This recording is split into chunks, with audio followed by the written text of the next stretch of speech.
So let's talk about this ballot measure, Prop 50. NBC News now projecting it has passed. Show us what you've got there, Steve. Yeah, well, I want to explain what we have here because folks might be a little bit confused. We are calling this, you see the check mark, you don't see any numbers, you don't see any counties filled in. So what happened?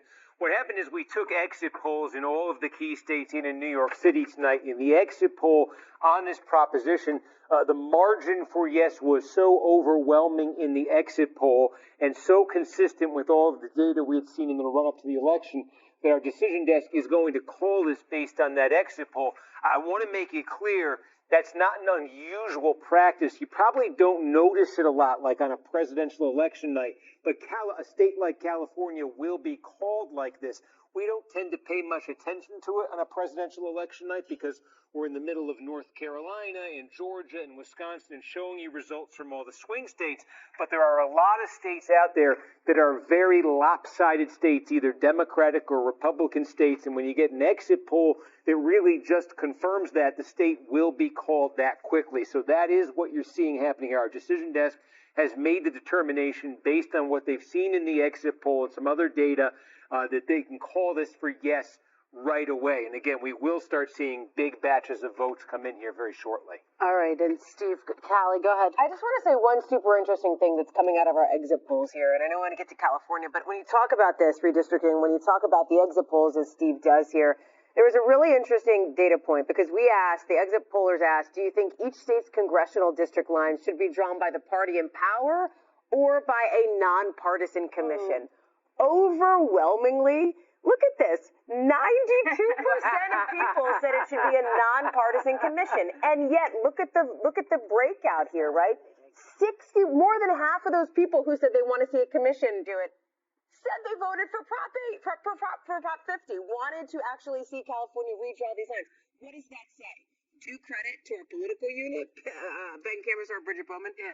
Partisanship can be a hell of a drug, right? That even as people say that they felt like they wanted this to be nonpartisan, these drawing lines, as we talked about, this has more to do than just redistricting, right? Like this is something that is going to be impactful beyond simply the lines on the map here. We talked about the Gavin Newsom impact, et cetera. It looks like California voters want to send a message here with this vote. Well, I'm glad that you bring that up, Hallie, because it is fascinating, and it was one of the hurdles. You talked about this being a risky move on the part of Governor Gavin Newsom. It was one of the hurdles that he faced, making this argument to essentially go around the independent commission and redraw the maps of California. I want to go back out to Liz Kreutz in California, because, Liz, part of what Governor Newsom was contending with was the idea that initially some top Democrats had historically been opposed to the idea of redistricting. That includes former President Obama, who then said, no, he supports what Governor Gavin Newsom was doing here in California because the game has effectively changed.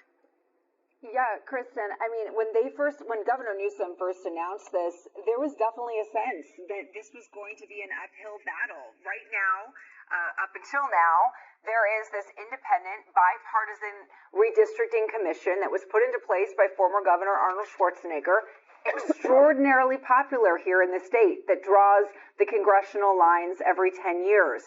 So this is overturning that. The big message here by Governor Newsom was that it would be